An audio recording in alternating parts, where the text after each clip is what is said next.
This poem is called We Stand with Violet.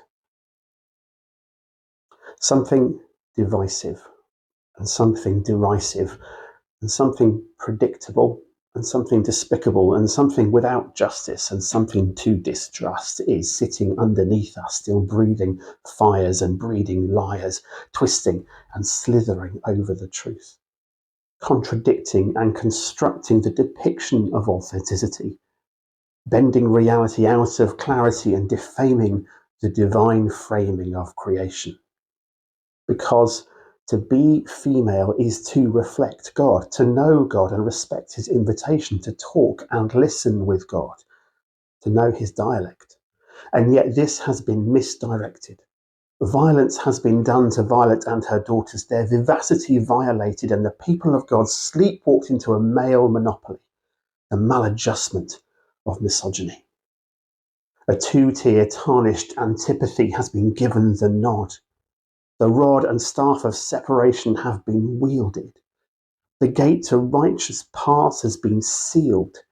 Still waters have been rippled and green pastures surrounded by one-size-fits-all, single-sex centuries. For centuries, an ebb has overshadowed the flow. Ministry has been gentrified, and we have shielded serving the Father, as if his children need protecting from a rust and corruption somehow contrived into existence by defaming his image.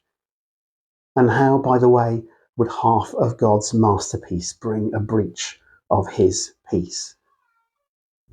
This serpentine slithering, whispering and dithering, this bending of reality out of clarity, is a serpentine chorus line that distorts the divine, singing in dissonance and leading a dance of discord in which so many of us, followers of Jesus, follow well-trodden steps away from him. A weary waltz of lazy attitudes, of weak platitudes paid to the wholeness of divine creativity, and the dreary default of the patriarchal, while others hear the band and sway like wallflowers in the prevailing wind. We have been persuaded, but not by the one who calls. We have strayed, but not by following the one who anoints. We have downgraded, but not because of the grace that embraces. Instead, we have traded a 3D prism of the light of Christ for a one-dimensional comprehension of God's intention for his church.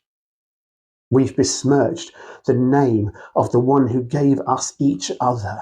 We have relegated sisters and mothers while promoting fathers and brothers, smothered the dovetail of God's wholeness, and hoisted our mainsail to catch the flaccid wind of a fairy tale. We unfolded our ears for the siren song of the serpent, who has sown seeds of confusion and delusion among the Father's people, and from this place of condescension, where falsehood morphed into convention, we stand and raise a hand. In humble honesty, we own the ground where we stand, where our default has been an assault on the holiness of holistic humanity. We stand and raise a hand. With heavy hearts, we confess our willingness to abdicate responsibility, to delegate justice, and mistranslate the Father's heart. We stand and raise a hand.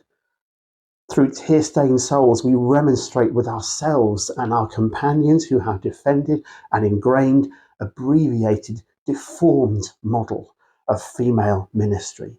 We stand and raise a hand. Father, in your name, we declare that we will no more tolerate an adulterated or understated application of your call, that we will rehabilitate our understanding, standing tall with every mother and every sister who responds to Christ's anointing. We stand with your Spirit's determination and raise a hand. We step forward, seek forgiveness, and pledge to restore. This is our fight, our vow, our response, our answer to injustice. We stand with Violet in your name and for your whole creation.